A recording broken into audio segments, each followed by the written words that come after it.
सुरासुर मनुष्य दंड बंदिदम घोई घाई कम मलम परमा बद्धमाणम तिथम धम्मस्य कृतारम। संसार परमागम के ज्ञान तत्व प्रज्ञापन और ज्ञेय तत्व प्रज्ञापन पर विस्तार से चर्चा हुई अपने 20 घंटों में। अब ये 5 घंटे बचे हैं ना 25 घंटे में प्रवचन सार के, इसमें तुमको चरणान योग चूलिका की चर्चा करनी है। इसमें 75 गाथाएं हैं और उसके बाद में 47 नयों का प्रकरण है परिशिष्ट के रूप में। ये सारी चर्चा 5 व्याख्यानों में अपन को समेटनी है। आज का ये व्याख्यान 201वीं गाथा से शुरू होगा और 219वीं गाथा तक होगा। एक प्रकरण भी वहां समाप्त होता है और वैसे भी जब तक 19 गाथाएं 20 गाथाएं रोजीना नहीं होंगी तो विषय भी पूरा नहीं होगा। पेज नंबर 390 पर निकालिए, जहां इसका मंगलाचरण है कि द्रव्यस्य सिद्धौ चरणस्य सिद्धि द्रव्यस्य सिद्ध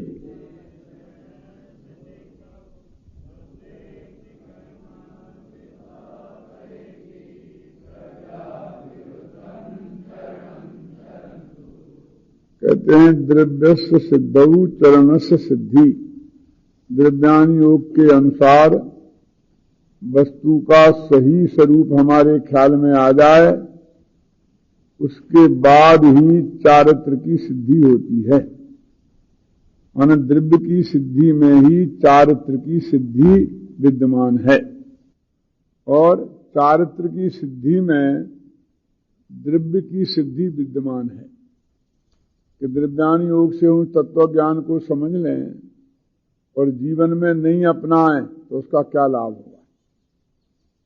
इसलिए अभी तक हमने द्रव्यान योग के हिसाब से मुक्ति के मार्ग का प्रतिपादन किया, ज्ञेय तत्व और ज्ञान तत्व को बताया और ज्ञेय और ज्ञान के अंदर विभाग करने की प्रक्रिया को भी बताई। अब इसमें वो लिखते हैं परेपि, ये काम जैसे हमने सब अपने ही लिए किया है।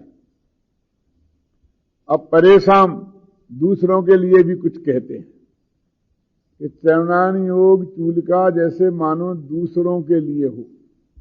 जैसे नियम सार में लिखा ना, निय भावना निमित्तम, ये नियम सार शास्त्र मैंने अपनी भावना के लिए बनाया। इसमें ये कह रहे हैं कि ये मैं दूसरों के लिए कह रहा हूं। माने जो मेरे शिष्यगण हैं उन शिष्यगणों को ऐसा तत्व ज्ञान प्राप्त करके, ये तत्व ज्ञान जो हमने तुम्हें समझाया है वो तो समझने की चीज है, अब उसे जीवन में कैसे उतारना उसकी चर्चा हम आपसे करते हैं।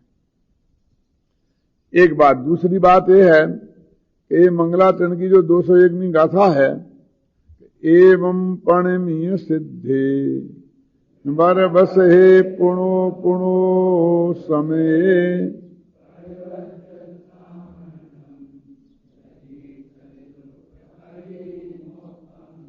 इस प्रकार हम सिद्धों को नमस्कार करके, जिनवर देव को नमस्कार करके और बार बार मुनिराजों को नमस्कार करके कहते हैं कि हम आपसे कहना चाहते हैं कि यदि दुख परिमोक्षम इच्छति, यदि आप दुखों से मुक्त होना चाहते हैं तो सामान्यम परिबज्जतु, मुनिपना अंगीकार कर, मुनि हो जाओ। वो कहते यदि तुमको दुख से छूटना है तो सामान्यम, कहते हम तुमसे कहते हैं कि तुम सामान्यम माने श्रवणपने को स्वीकार करो।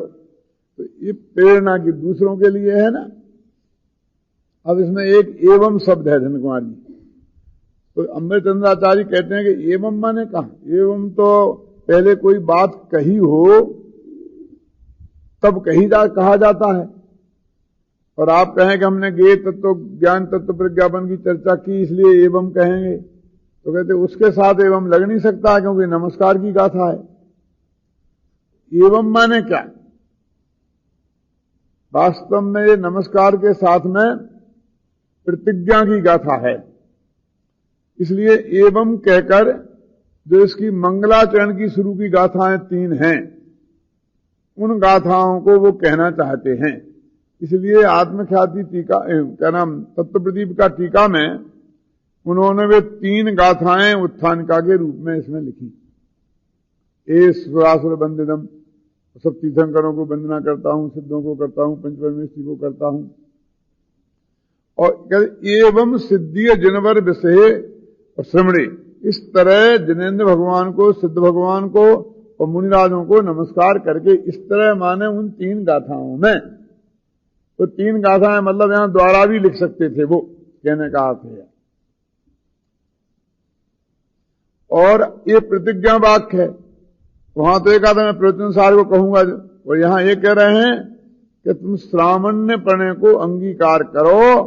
इसलिए श्रामण्य प्रणय को अंगीकार कैसे किया जाता है मैं ये बात कहूंगा।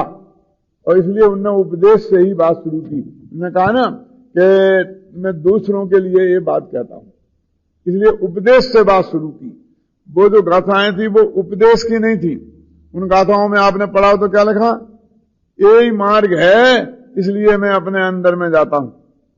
ऐसा कह के मैं अपने अंदर में जाता हूं। 82वीं गाथा में कहा था कि ज्ञेय तत्व के प्रज्ञापन के अधिकार की अंतिम गाथा में कहा था।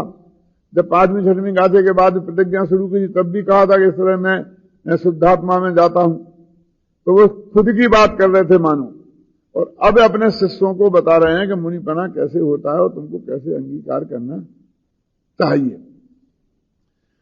देखो, ये टीका की अंतिम पंक्ति पे मैं आपका ध्यान दिलाना चाहता हूं, संस्कृत में भी और हिंदी में भी। यथानु पेज नंबर 313 में सबसे ऊपर की पंक्ति देखो संस्कृत में। यथानुभूतस्य तत्प्रतिपत्ति वर्धमान प्रणेतारहु वयम मिमे तिष्ठामा इति। जैसे कोई शिष्य एक कह रहे हो उनसे कि आप कह रहे कि ऐसा करो हम सब बताएंगे, लेकिन जो बातें आप बता रहे हो वे प्रैक्टिकल भी हैं क्या? करना संभव है क्या? आप कहते बस तन पर रखो ही नहीं। ऐसा कहीं हो सकता है? पशुओं जैसे रहने लगना है, भोजन का कोई ठिकाना ही नहीं। अपने आप से बनाने की बात तो बहुत दूर, तो अपने लिए बनाया हो तो वो भी मत खाना, तो भूखों ही मर जाएंगे। तो ऐसा संभव नहीं है। तो आचार्य कहते कि नहीं, हम खड़े हैं ना तुम्हारे सामने, उस मार्ग पे चलने वाले। ऐसा शब्द है वयम तिष्ठामा, हम खड़े हैं ना तुम्हारे सामने, उस मार्ग पे चल के बता रहे हैं ना कैसे चला जाता है। देखो हिंदी में पढ़ो कितना बढ़िया लिखा है। उस श्रावण को अंगीकार करने का जो यथानुभूत मार्ग है उसके प्रणेता हम यह खड़े हैं ना, खड़े हैं लिखा है ना,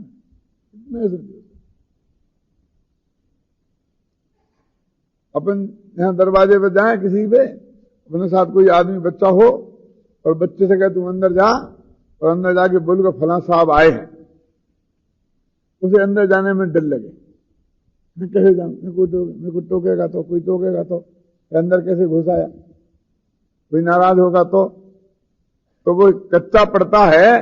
तो वो कहते हैं ना तुम जाओ ना, मैं खड़ा हूं ना, और उसे हिम्मत आ जाती है। आचार्य उनको हिम्मत दे रहे हैं कि इस मार्ग के प्रणेता शब्द है, देखो इस मार्ग के प्रणेता हम खड़े हैं ना, ये अभिमान जैसा लगता है, लेकिन वो कहते हैं अभिमान की बात नहीं है, ये आत्मविश्वास की बात है अंदर में, और दूसरों में आत्मविश्वास भरने की बात है। इस पंक्ति को गुरुदेव के जब बोलते थे तो इतना रीन जाते थे, इतना भाव विह्वल हो जाते थे, जैसे अमृतचंद्राचार्य उनसे ही कह रहे हों कि हम खड़े हैं ना, क्यों चिंता करते हो? और कुंद कुंद और अम्बेचंद के भरोसे ही वो उस मोक्ष मार्ग पर चल पड़े। उसके प्रणेता हम खड़े हैं ना, वो कहते हैं तुम कोई चिंता मत करो। और अब उस प्रक्रिया की चर्चा वो शुरू में सबसे पहले कहते हैं, देखो, आपिच्छ बंधु भग्गम विमोच दो गुरु कलत पोते हम।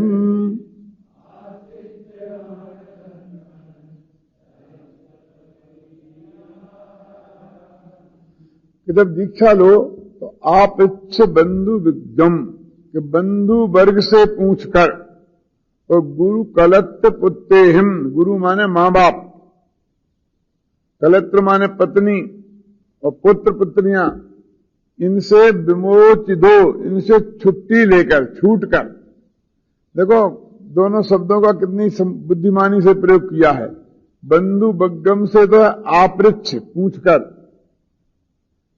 और मां बाप, पत्नी और बच्चे, इनसे छूटकर, क्योंकि ये आसानी से छोड़ने वाले नहीं हैं। और बंधु वर्ग से तो ये कहेंगे कि मैं दीक्षा ले लेंगे, बहुत अच्छा, पता क्यों? मैंने जो कुटुंबी जन हैं उनसे छूटना उतना नहीं है। बंधु बग्गम माने कुटुंबी जन, और गुरु कलत्त पुत्ते ही, ये मां बाप, पत्नी और बाल बच्चे, ये जो अपने नियरेस्ट हैं, जिसे अपन वन फैमिली कहते हैं, एक परिवार कहते हैं। तो आज की भाषा में, पुराने में तो बड़ा परिवार होता था, आज की भाषा में इतना तो है कि मां बाप हमारी जिम्मेवारी है, तो हम उनको अपने पास रखें।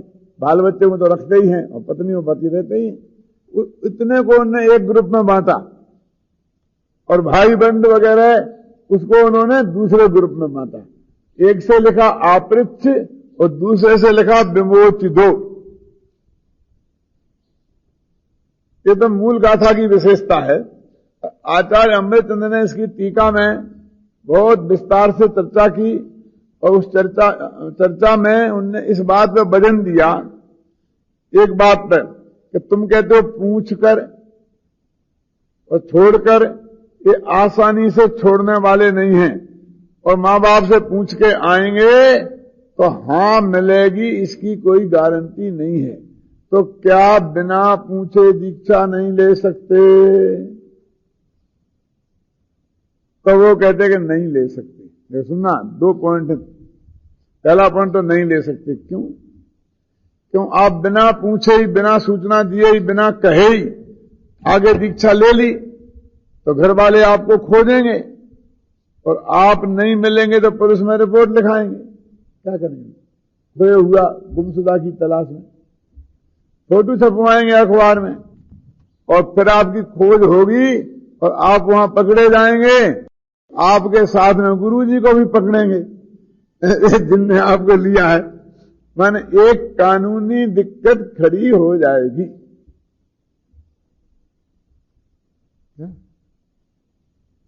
इसलिए वो पूछना जरूरी है। वो पूछना यहां तक होता है कि वो पूछ के और आ जाए, गुरुजी से कह दें कि साहब हमने पूछ के आए हैं, तो भी नहीं, तो गुरुजी कहते हैं कि मां बाप को यहां बुलाओ। तेरा क्या भरोसा झूठ बोल रहा हो? तो हम पूछेंगे कि तुम तैयार हो कि नहीं, अकेले पूछेंगे ही नहीं, उनसे कुछ ऐसी क्रियाएं भी कराएंगे, खड़े होकर संकल्प भी लिवाएंगे सबके सामने। कहो वे पूछेंगे कि पापा, अदालत में से मजिस्ट्रेट के सामने कहना पड़ता है ना कि मैं स्वीकार करता हूं, मैं अनुमति आपको मांगनी पड़ेगी उन आचार्य देव के सामने, और फिर उन्हें देनी पड़ेगी, तब वे उन्हें दीक्षा देते हैं। कि जिससे ये बात नहीं पड़े कि वो कोई गैर कानूनी चीज ना बन जाए। इसलिए उन्होंने लोक की व्यवस्था की दृष्टि से इस नियम को, अगले लोक की मर्यादा के तो बाहर होते हैं, लोक की मर्यादा के बाहर तो होते हैं, लेकिन लोक की मर्यादाएं उनके जीवन में बाधा उत्पन्न नहीं करेंगे, इतना तो ध्यान वो रखेंगे ही ना। तो गैर कानूनी काम तो नहीं करेंगे ना। फिर अब उनने कहा कि यदि वे मंजूरी नहीं दें तो जब आप पूछ के आने की बात कहते हो माँ बाप तैयार नहीं हो, मैंने कहा वो भी इतना तक होता है कि असली माँ बाप नहीं होते हैं तो नकली माँ बाप बनाए जाते हैं और वो गुरु के सामने वो उनसे आज्ञा लेता है और वे पूछते हैं तब जाकर के वो दीक्षा देते हैं। अब आजकल उसके लिए धंधा बना लिया है, लोग बोली लगा के माँ बाप बनाने लगे। उसके पीछे भावना क्या है कि उस प्रक्रिया से पार हुए बिना वो नहीं करेंगे। अब दूसरी समस्या वही है कि यदि स्वीकृति नहीं दी तो क्या करेंगे। जब आप कह रहे हैं आज्ञा लेके आए तो वो कहते हैं वास्तव में जो आज्ञा सूचना जैसी है, आ माने मर्यादा पूर्वक और ज्ञा माने ज्ञान करा देना, शब्द शब्दों में ज्ञान करा देना कि मैं जा रहा हूं और दीक्षा लूंगा, और उसके लिए ये कहते हैं।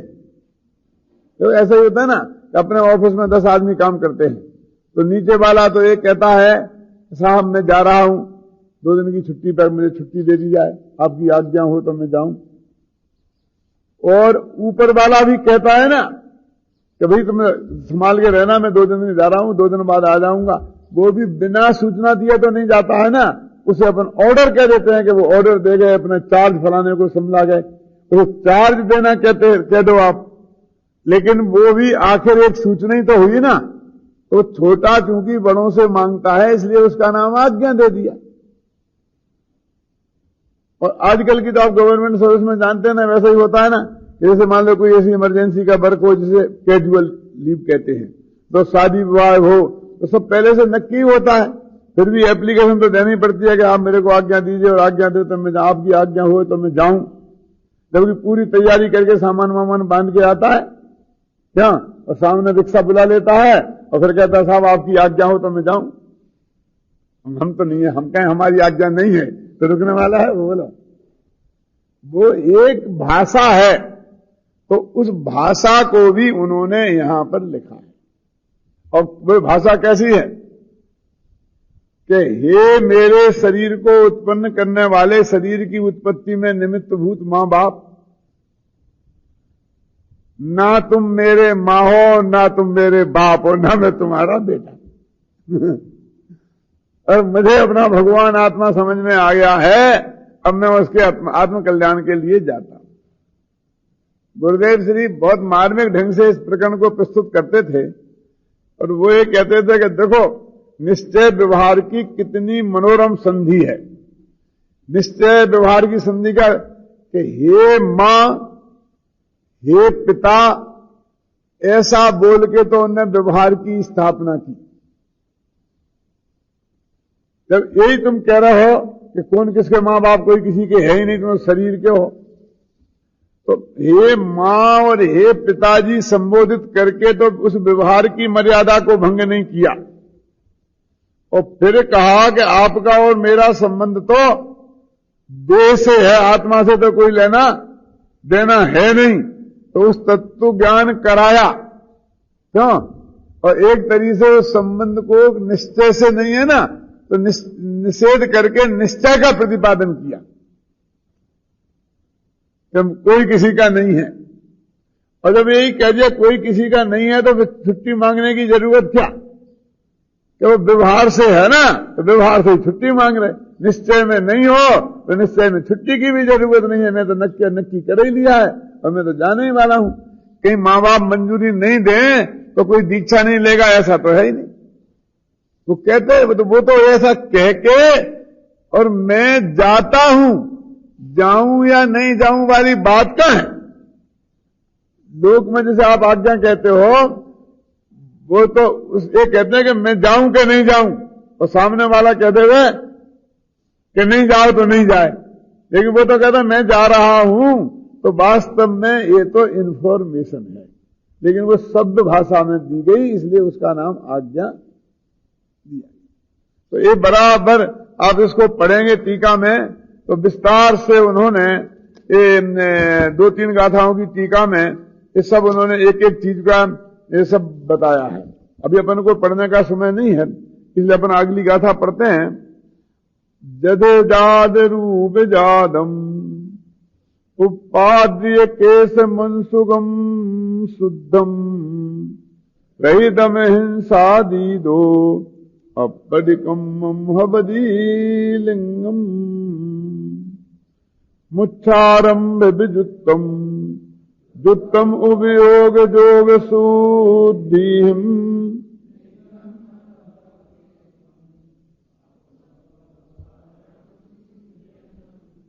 अब ये कह रहे कि वो दीक्षा आज्ञा लेकर महाराज के पास जाकर जो वो लेंगे दीक्षा, तो उस दीक्षा में लेंगे क्या कि वो मुनि दशा धारण करेंगे, श्रामण्य धारण करेंगे। तो श्रामण्य दो प्रकार का होता है, एक अंतरंग और एक बहिरंग, जिसे हम द्रव्यलिंग और भावलिंग कहते हैं। देखो, तो वो कहते हैं कि वो दोनों ही द्रव्यलिंग और भावलिंग दोनों धारण करेंगे। हमारे समझ में जो पहले मैंने द्रव्यलिंग और भावलिंग पे 5-4 व्याख्यान किए थे ना, उसे कैसेट भी हैं और किताब भी तैयार होने वाली है, अन्ना जी पीछे पड़े हैं, जब भी काल आएगा उसका तो काम होगा। तो द्रव्यलिंग और भावलिंग के बारे में हमारी बहुत गलत धारणा है। द्रव्यलिंग शब्द सुनते ही ऐसा हमको लगता है जैसे मुंह में कुछ कड़वाहट आ गई हो। द्रव्यलिंग माने ऐसा लगता है हमको है बिल्कुल रुद्धि, बिल्कुल अच्छी चीज नहीं है। और भावलिंग माने ऐसा बिल्कुल मोक्ष स्वरूप ही लगता है। लेकिन कोई भी मुनिराज द्रव्यलिंग और भावलिंग दोनों के बिना कभी मोक्ष की प्राप्ति नहीं करेंगे। और ये बात सिद्धचक्र विधान की जयमाला में लिखी ना कि भावलिंग बिन कर्म खिपाई और द्रव्यलिंग मुनि से विपद जाई, यों अयोग कारज नहीं होई, तुम गुण कथन कठिन है सोई। ये अयोग्य कारज है कि द्रव्यलिंग के बिना कोई मोक्ष चला जाए और भावलिंग के बिना उसके कर्मों का नाश हो जाए। तो दोनों अनिवार्य है कि नहीं? और दोनों अनिवार्य हैं तो एक बुरा और एक अच्छा कैसे? कि सब शास्त्र में बहुत निंदा आती है द्रव्यलिंग की, गाथाएं की गाथाएं लिखी। वो तो भावलिंग के बिना जो द्रव्यलिंग है उसकी निंदा आती है, जो भावलिंग के साथ द्रव्यलिंग होती है उसकी निंदा नहीं आती है। द्रव्यलिंग भावलिंग के साथ भी होता है। तो फिर आप एक कहोगे द्रव्यलिंग के बिना भावलिंग बेकार है, तो उसकी भी निंदा आनी चाहिए थी, उसकी बिल्कुल नहीं आती है। तो इसमें से कुछ लगता तो है ना गड़बड़। तो उसकी निंदा इसलिए नहीं आती है कि भावलिंग द्रव्यलिंग के बिना होता ही नहीं है और द्रव्यलिंग भावलिंग के बिना हो जाता है। तो जब वो अकेला होता ही नहीं है तो हम किसी को भावलिंगी कहते हैं, तो उसका अर्थ है कि द्रव्यलिंगी तो वो है ही, वो अकेला होता ही नहीं है, इसलिए उसकी भावलिंग की निंदा नहीं आती है। और एक है भावलिंग के बिना जो द्रव्यलिंग है उससे कुछ नहीं होगा, कुछ नहीं होगा, कुछ नहीं होगा, और द्रव्यलिंग के बिना भावलिंग से कुछ नहीं होगा। तो कुछ नहीं, भावलिंग ही नहीं होगा, कुछ नहीं होगा का सवाल तो गलत है। भावलिंग हो, अब उस वजह से हमारे दिमाग में द्रव्यलिंग में हे बुद्धि और भावलिंग में उपादेय बुद्धि होगी। दोनों ही अनिवार्य हैं। अब एक पॉइंट। दूसरा पॉइंट यह है कि द्रव्यलिंग बाह्य क्रिया का नाम है, उसका होना तो अनिवार्य है, लेकिन शरीर की नग्नता आदि है, इसलिए वो क्रिया रूप है, स्वभाव रूप है। और भावलिंग शुद्धोपयोग रूप है, शुद्ध परिणति रूप है। अब शुद्धोपयोग शुद्ध परिणति की प्रशंसा तो होगी। यद्यपि द्रव्यलिंग के बिना मोक्ष नहीं होता, लेकिन द्रव्यलिंग से मोक्ष नहीं होता, क्योंकि वो तो जड़ की क्रिया है। और आत्मा का मोक्ष उससे क्यों होगा? तो इसलिए भी ये बात आती है कि जिनका वजन ज्यादा क्रिया पर हो जाता है वो उन लोगों के लिए उपदेश है, लेकिन हमें वस्तु के स्वरूप समझना चाहिए। तो इन्होंने दोनों ही तरफ अंतरंग और बहिरंग लिंगों की यहां चर्चा की और दोनों का एक करके बताया कि दोनों ही जब वो दीक्षा लेता है तो मुनिराज उसके कपड़े खोलते, कपड़ा खोलता है, केस लॉन्च करते हैं, तो जो फिल्म बनती है वो तो द्रव्यलिंग की बनती है, वो भावलिंग की थोड़ी बनती है। क्यों? और भावलिंग तो वे क्या दे रहे हो, वे क्या ले रहे हैं। तो देखो क्या है, यथा जाद रूप जादम, द्रव्यलिंग की बात चलती है पहली गाथा में, बहिरंग की, कि जैसा वो मां के पेट से पैदा हुआ था ऐसा रूप। एक लंगोट रख सकते हैं क्या? नहीं रख सकते। कि मां के पेट से लंगोट पहन के आया हो तो रख सकते हैं। यथा जात रूप धरा, उत्पादित केस, और अपने हाथ से केस उखाड़ना, नाई से नहीं बनवाना। क्या दिक्कत है नाई से बनवा लें तो? इतनी तकलीफ उठाने की क्या जरूरत है? नाई की जरूरत है, फिर उसे पैसे की जरूरत है, फिर सारा दुष्चक्र शुरू होता है। वो क्रिया नाई से बनवाना स्वाधीन क्रिया नहीं है ना। और केस लॉन्च भी दूसरों ही से करवा धन कुमार जी, तो फिर तो नाई से ही करवा लेना अच्छा है, क्योंकि नाई कम से कम पैसा से तो मिल जाएगा। अरे दूसरों का तो मिलना इतना आसान नहीं है, वो तो स्पेशलिस्ट बहुत कम होते हैं। मैंने उसके पीछे बात क्या, बनवाने में दिक्कत क्या थी? वो ये देखो लिखा ना कि उत्पाद सिर के और दाढ़ी मूछ के बालों को लॉन्च किया है, और शुद्ध अकिंचन हिंसादि से रहित, प्रतिक्रम माने शरीर के श्रृंगार आदि से रहित, ऐसा जो श्रामण्य है वो बहिरंग लिंग है। अब आज श्रृंगार से रहित लिखा ना, जैसा मुनिराज क्या श्रृंगार करेंगे? अरे वही जो दाढ़ी माड़ी पे ऐसा ठीक ठाक करके उसको आप देखो क्या कैसे बढ़िया बढ़िया फोटो आते हैं, वो समझाए में ना। तो उसके लिए भी उन्हें श्रृंगार से रहित, और कहते मूर्छा से रहित, आरंभ से रहित, उपयोग और योग की शुद्धि वाले, और पर की अपेक्षा से रहित, ये अंतरंग लिंग है। तो इस तरह ऐसे अंतरंग लिंग और बहिरंग लिंग को गुरु की साक्षी पूर्वक वो ग्रहण करते हैं, इसलिए गुरु ने दीक्षा दी, ऐसा कहा जाता है। समझ में ना। फिर ये गाथाएं हैं, उसमें सभी बताया है कि वे गुरु कौन है, कैसे हैं। तो गुरु दो तरह के गुरु होते हैं, एक तो दीक्षा गुरु और एक निर्यापक गुरु। अब निर्यापक गुरु, निर्यापकाचार्य, एक आचार्य एक निर्यापकाचार्य। तो आचार्य कौन है? कि आचार्य तो वे जो दीक्षा देते हैं, सब समझा दिया। एक मुनिराज हैं, उनने 1000 आदमियों को दीक्षा दे दी, आचार्य हैं बड़े।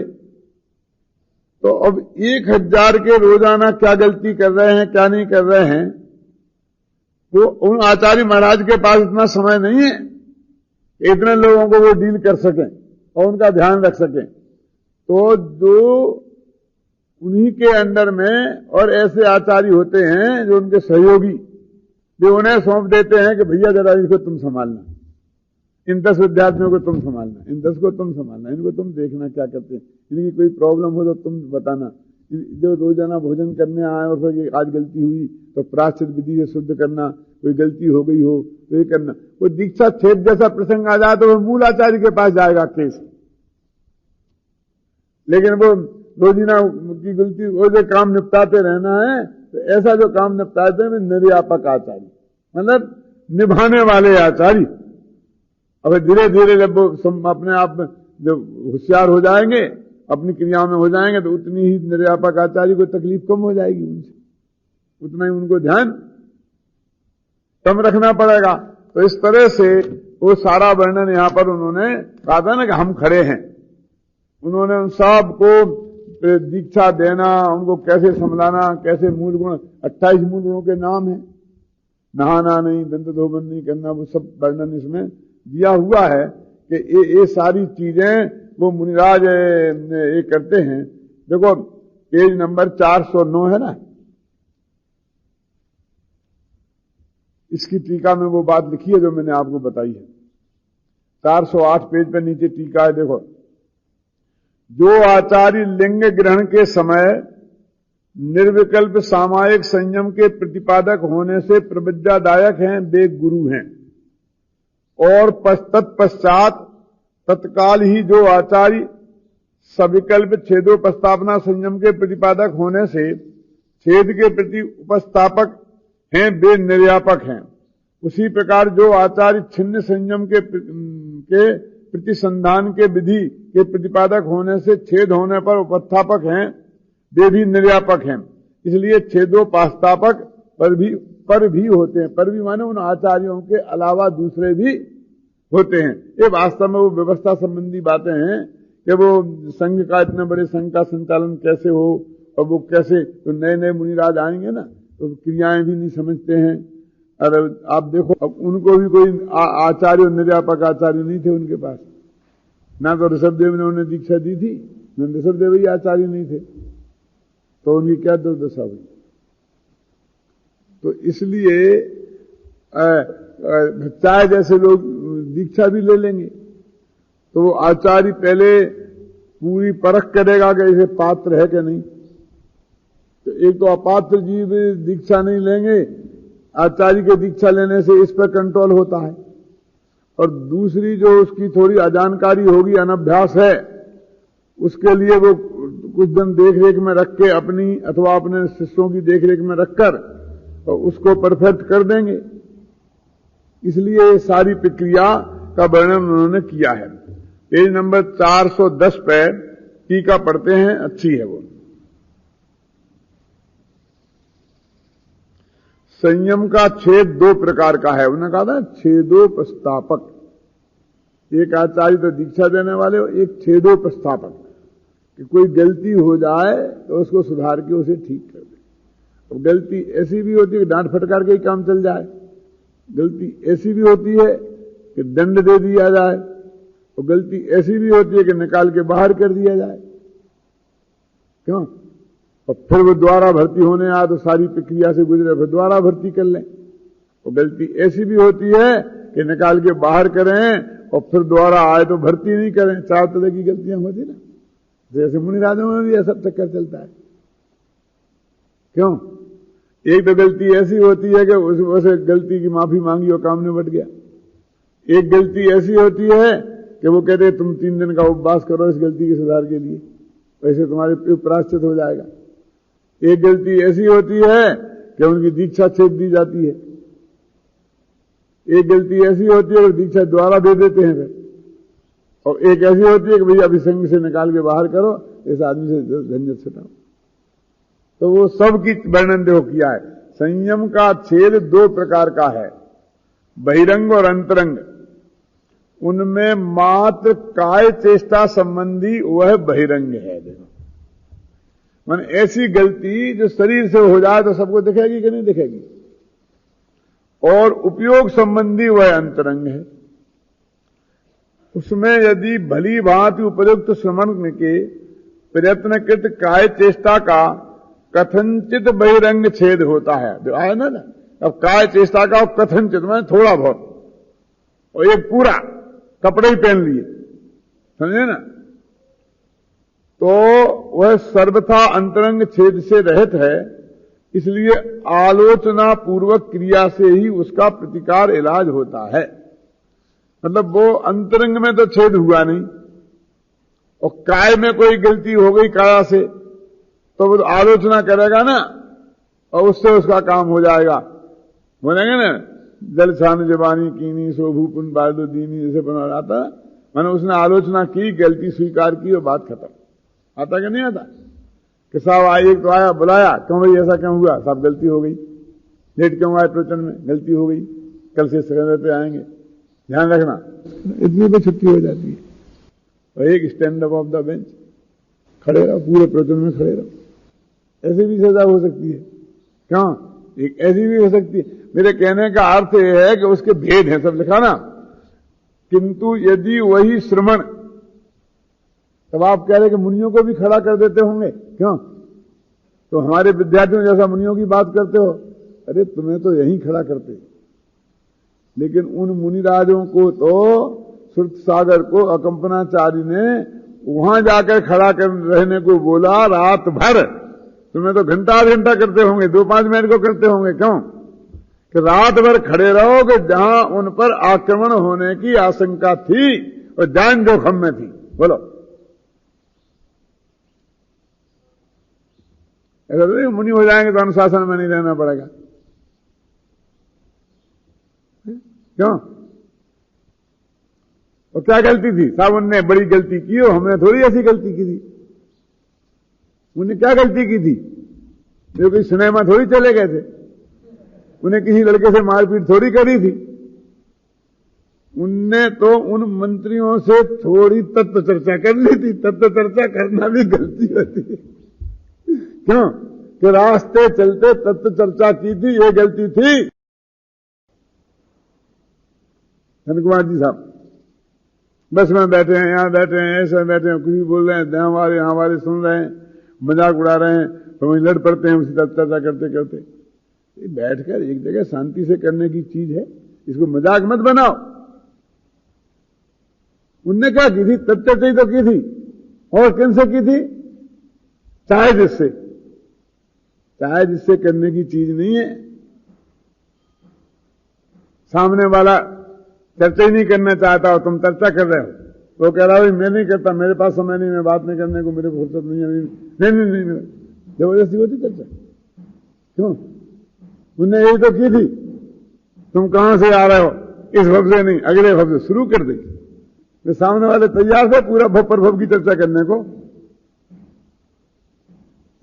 रास्ते चलते विधर्मियों से खड़े खड़े रास्ते में चर्चा की थी, ये गलती थी। और दंड क्या मिला था? क्यों? अब इतना बड़ा दंड तो ना शांति जी देते हैं, शांति तो दंड देंगे क्या? बेचारे शांति स्वरूप है, बड़े ज्यादा भी नहीं देते। क्यों? इसको याद करो तुम। जब भी कोई ऐसा लगे कि हमारे साथ बहुत कठोर दंड दिया गया है, उस दिन इस घटना को याद करना, तो बिल्कुल तुमको वो बहुत हल्का फुल्का लगेगा। तो उन श्रुत सागर के सामने तुम क्या हो? श्रुत सागर तो उनकी उपाधि थी। मैं शास्त्री हो गया हूं, मैं फाइनल हो गया हूं साहब, मैं कोई प्रीवियस कोई का थोड़ी हूं, फाइनल का हूं, मेरे को इतना बड़ा दंड दे दिया। क्यों? वो श्रुत के सागर थे, श्रुत सागर उनकी उपाधि थी, वो कोई नाम थोड़ी था। और वो ऐसे थे कि जो सामने वाले का, रास्ते चलने वाले का पूरा भव जान लें, अवैध ज्ञानी थे। वो साधारण नहीं थे कि बिना पढ़े लिखों को दी जाती है। क्यों? शास्त्री हो गए तो तुम्हें अनुशासन की कार्रवाई नहीं हो सकती है। क्यों?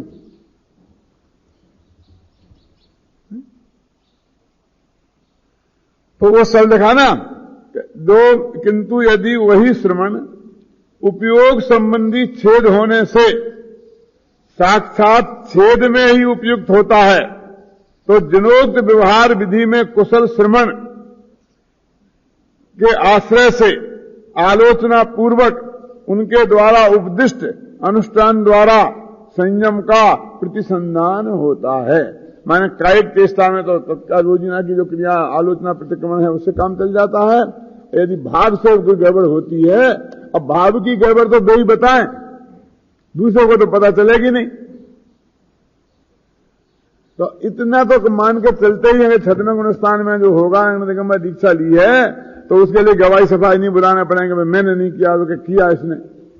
वो अपने आप सारे अपराध बता देगा, उनसे शुद्ध करता है। तो इस तरह से ये सारी विधियों का वर्णन उन्होंने इसमें किया है, जो अब मूलतः आप पढ़ेंगे तो आपके ख्याल में आएगा।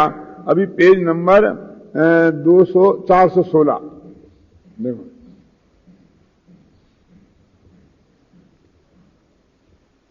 ये भावार्थ पढ़ना चाहता हूं। 416 पर जो भावार्थ है बहुत मार्मिक है। आगम विरुद्ध आहार विहार आदि तो मुनि ने पहले ही छोड़ दिए हैं। मतलब इसकी तो क्या बात करना, आगम विरुद्ध आहार विहार तो मिलेंगे ही नहीं। वे आहार लेने जाएंगे, आगम विरुद्ध तो कोई देगा ही नहीं।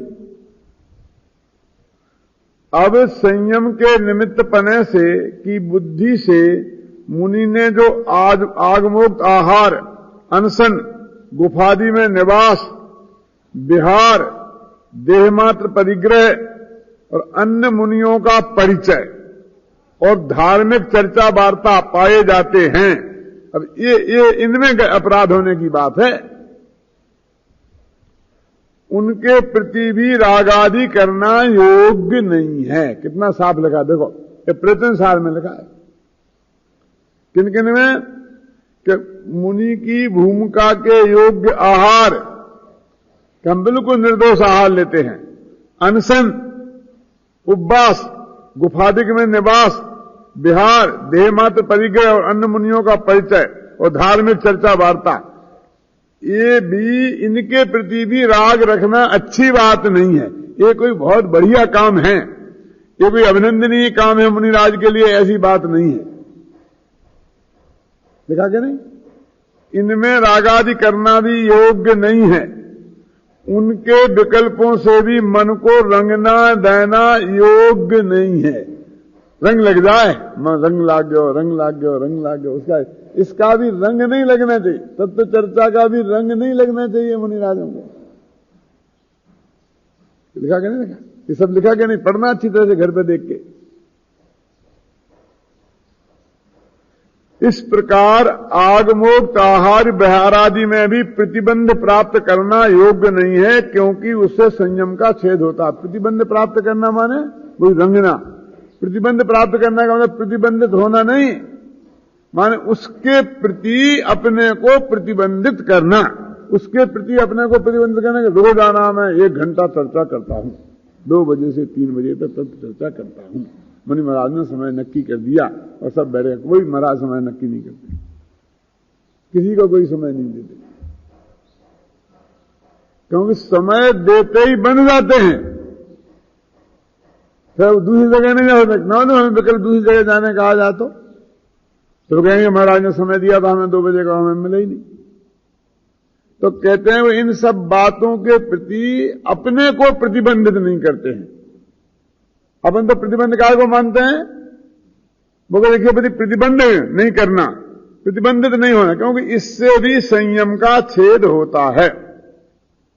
देखो अब पेज नंबर 417 इसी के आगे या इसकी टीका पढ़ो। अशुद्धोपयोग वास्तव में छेद है। ये छेदोपस्थापना की बात चल रही ना, कि छेद हो जाए, यदि अब जो हमने मुनि दीक्षा ली है उसका छेद हो जाए तो उस स्थापना माने फिर द्वारा हमारा वो ठीक कैसे हो, उस छेदोपस्थापना उसे बोलते हैं। तो कहते वास्तव में तो हम शुद्धोपयोग से अशुद्धोपयोग में आए वो छेद ही है। तो कुछ छेद तो अनिवार्य है, 6वां 7वां गुणस्थान तो होता ही रहता है। तो ऐसे छेदों की स्थापना 6वें में आए और 7वें में चले गए तो हो गई। तो ऐसी छेदोपस्थापना तो होती ही रहती है। कहते हैं अशुद्धोपयोग वास्तव में छेद है, क्योंकि शुद्धोपयोग रूप सामान्य का छेदन हो जाता है। शुद्धोपयोग रूप जो मुनि धर्म है उसका छेद हो जाता है, इसलिए वो छेद है। अब शुद्धोपयोग रूप मुनि धर्म अंगीकार करके तो उसका छेद हो गया। और वही अशुद्धोपयोग हिंसा है। देखो अशुद्धोपयोग में आया और ये हिंसा है। भाई ऐसे कौन हिंसा मानता है? यही तो कहता हूं कि आश्चर्य कि कहां तो अम्बे चंद्राचार्य जैसे क्या लिखते हैं कि अशुद्धोपयोग में आए मन तीव्रतम स्वभाव तो भी वो हिंसा है। और यहां जैसी हिंसा गिरस्त भी नहीं करते हैं, आज वैसी हिंसा में मुनिराज प्रवृत्त हो रहे कि कैसा वैसी कैसे करेंगे, क्या नहीं करते। मेरे पिताजी कहते थे कि बेटा मकान बनाना नहीं, बहुत पैसा हो जावे तो बना बनाया खरीद लेना, बनाने में बहुत हिंसा है। क्यों राजू भाई, आपके पिताजी भी बोलते होंगे, बहुत लोग हमारे बुजुर्ग लोगों में ऐसी धारणा थी। नए लोग कहते थे कि पापा आप समझते तो हो नहीं। अब पुराना की डिजाइन अपने मन की नहीं होती है ना, अपन अपना नया बनाए तो एक एक चीज अपने मन से बना सकते हैं। कहां कील गाड़नी, कहां नहीं गाड़नी, कैसी लेटरिन बाथरूम बनानी, भैया जैसे बने उसमें निभा लेना, क्या है, समय निकालना है ना। तो एक मकान बनाने में अपने घर के लिए 2 कमरे के लिए निषिद्ध करते थे। मेरे पिताजी कहते थे अदालत का मुंह नहीं देखना, अदालत का मुंह देखना, देखा इसका मतलब जैसे बेश्या के यहां जाना जैसा हो गया। एक वो हो गया, वो बहुत अदालती आदमी है। अदालत में ही खड़ा रहता। क्यों? हम क्या करना, हमें नहीं चाहिए न्याय थोड़ी मिलता अदालत में। नहीं, हमें नहीं जाना अदालत में, ऐसा काम ही नहीं करना कि अदालत में जाना पड़े। और अभी तो देखोगे सब बड़ी बड़ी पहाड़ियां कट रही हैं, बुलडोजर चल रहे हैं, धंधा हो रहा है, गायें पाली जा रही हैं, गौशालाएं खुल रही हैं, है ना।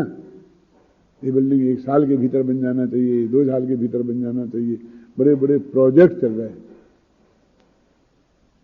वो नीरज जी मेरे से कहते थे कि 4 अरब के प्रोजेक्ट चल रहे हैं मुनि महाराजों के द्वारा दिगंबर जैन समाज में। और जिसमें वो कह रहे थे कि जिसमें 1.25 अरब 1.5 अरब के तो एक ही महाराज के पास है।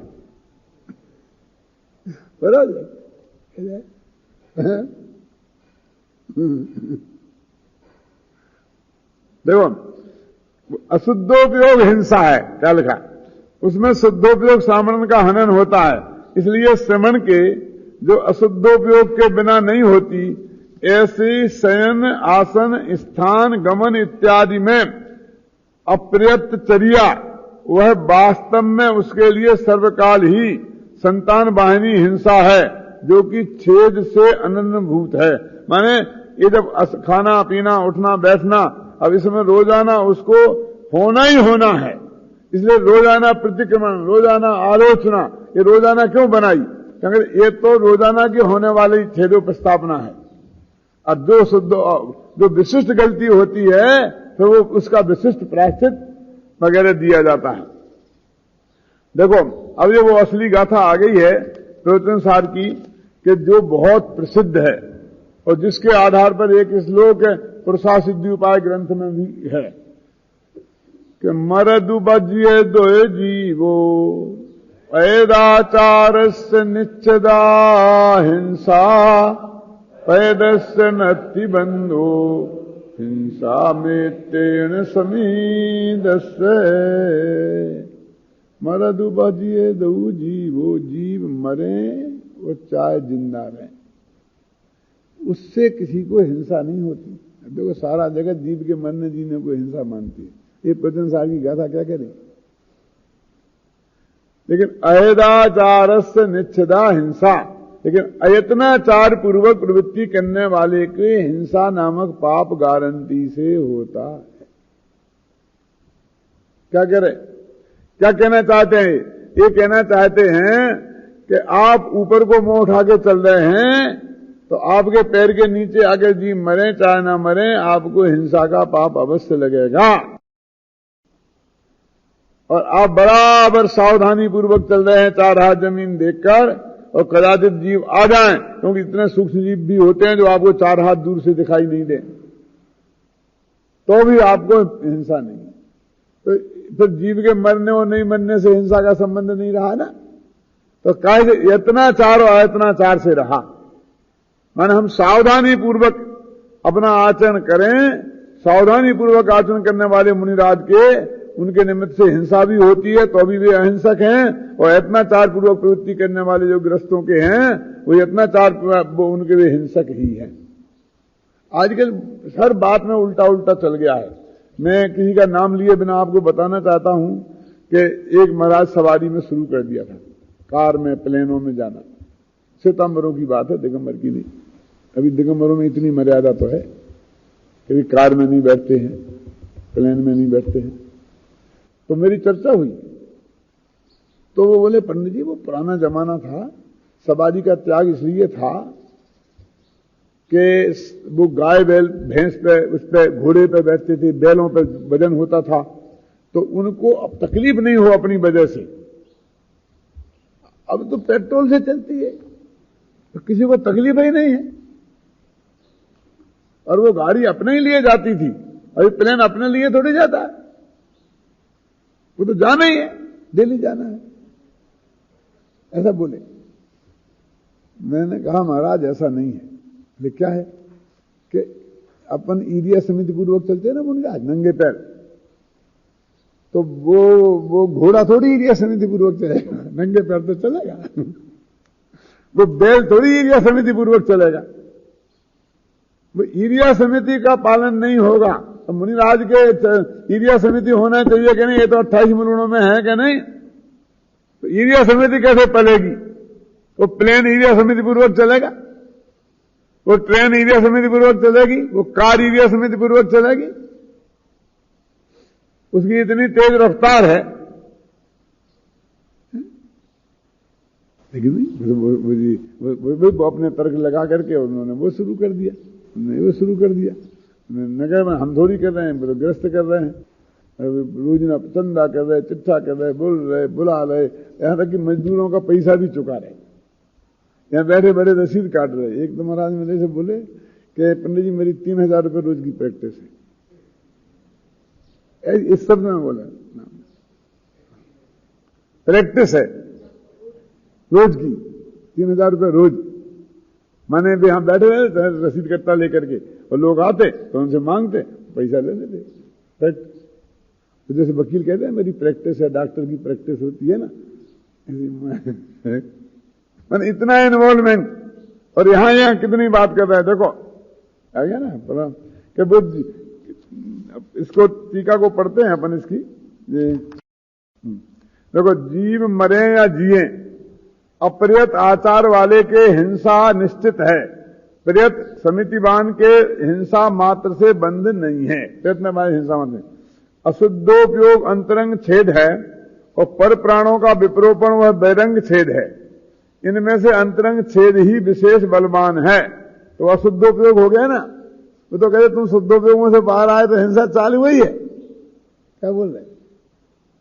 वो अप्रयत्न है, बहिरंग छेद नहीं है, क्योंकि पण प्राणों का विपरोप सद्भाव हो या असद्भाव जो अशुद्धोपयोग के बिना नहीं होता, ऐसा अप्रयत आचार से प्रसिद्ध होने वाला अशुद्धोपयोग का सद्भाव जिसके पाया जाता है, उसके हिंसा का सद्भाव की प्रसिद्धि सुनिश्चित है। देखा क्या नहीं, अशुद्धोपयोग ही हिंसा है, और वो तो उसके गारंटी से है ही है। क्यों, किसकी बात है ये उसकी, तुम्हारे तो शुद्धोपयोग होगा। माने अपन निरंतर के हत्यारे हैं, निरंतर के हिंसक हैं। क्यों कि अपन अशुद्धोपयोग में नहीं है। अभी ये प्रवचन कर रहे हैं, प्रवचन सुन रहे हैं, मैं तो कभी चींटी को नहीं मारी, मैं तो कभी हिंसा की नहीं, मैं तो किसी की हत्या की नहीं, मैं तो हत्या की नहीं। और किसी आदमी की हत्या करने को ही हत्या समझता है आदमी। ये तो कहते जीवों के मरने जीने से इसका संबंध है ही नहीं। ये तो तेरे अंदर में तुम्हें शुद्धोपयोगी नहीं है तो हिंसक ही है, शुद्धोपयोगी ही एकमात्र अहिंसक हैं। ये प्रवचन सार में चरणानी योग चूलिका में लिखा है। देखो अगली गाथा 218, अयदाचारो समणो सस्सुविका ये भी बंद करो तिमदो,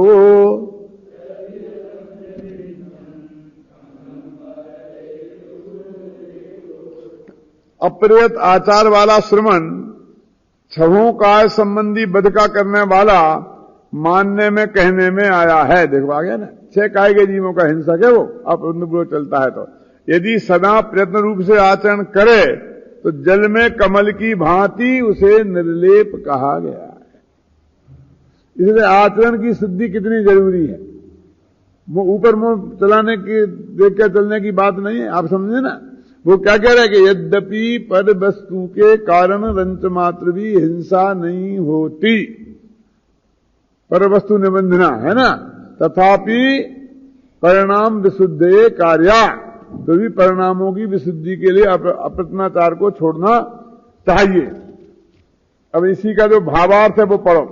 शास्त्रों में अप्रियत आचारवान अशुद्धोपयोगी को 6 काय का हिंसक कहा है, मिला क्या नहीं मिला, और प्रियत आचारवान शुद्धोपयोगी को अहिंसक कहा है। इसलिए शास्त्रों में जिस जिस प्रकार से 6 काय की हिंसा का निषेध किया गया हो, उस समस्त प्रकार से अशुद्धोपयोग का निषेध समझना चाहिए। कि जहां हिंसा का निषेध किया गया हो समझ लेना अशुद्धोपयोग का निषेध है। अशुद्धोपयोग में शुभोपयोग और अशुभोपयोग दोनों आते हैं।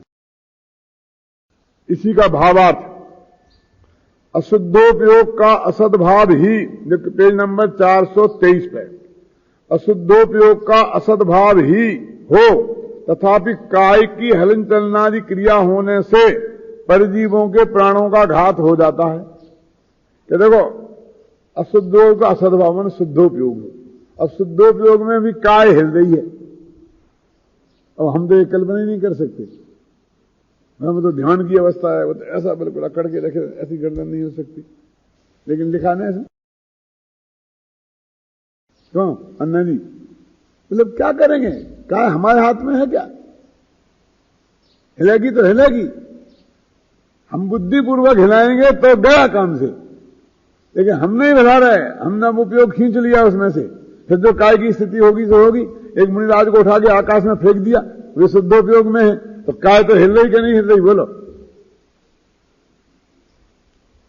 है ना? देखो लगा ना, तथापि परजीवों का घात हो जाता है, इसलिए काय चेष्टा पूर्वक पर प्राणों के घात से बंद होने का नियम नहीं है। अशुद्धोपयोग के सद्भाव में होने वाले काय चेष्टा पूर्वक पर प्राणों के घात से बंद होता है, और अशुद्धोपयोग के असद्भाव में होने वाले काय चेष्टा पर प्राणों के घात से बंद नहीं होता। इस प्रकार काय चेष्टा पूर्वक होने वाले पर प्राणों के घात से बंद होना अनेकांतिक है। ये क्या कह रहे, देखो एक बहुत मार्मिक बात है, मैं अभी बता देता हूं, समय नहीं है। क्या कह रहे, एक परिग्रह और एक हिंसा। अब इन दोनों में एक अंतर है कि पर प्राणों का घात हो जाए और हिंसा नहीं हो, लेकिन परिग्रह हो और पाप नहीं हो, ऐसा नहीं हो सकता। वो कहते हैं कि भाव के बिना हिंसा तो हो सकती है, मैंने पर प्राणों का घात तो हो सकता है, लेकिन भाव के बिना पर पदार्थ का ग्रहण नहीं हो सकता। ये भेद डाला है यहां बहुत बारीकी से, इसलिए जिनने अपने परिग्रह अपने पास रखा है और वे हमारे भाव नहीं है, ऐसा नहीं चलेगा। एक मुनिराज जाएं, 4 हाथ जमीन देख के चलें और उसके पैर के नीचे कोई जीव तो मर सकता है, लेकिन उसके साथ मोटर गाड़ी पीछे पीछे नहीं चल सकती। ये इसमें विशेष ध्यान देने की बात है। अंतिम श्लोक है, 14वां श्लोक ऊपर पढ़ो, बहुत बढ़िया है। वक्तव्य में विकल यदमशेष मुक्तम एतावतैव यदि चेत तेत्र कोपी व्यामोह।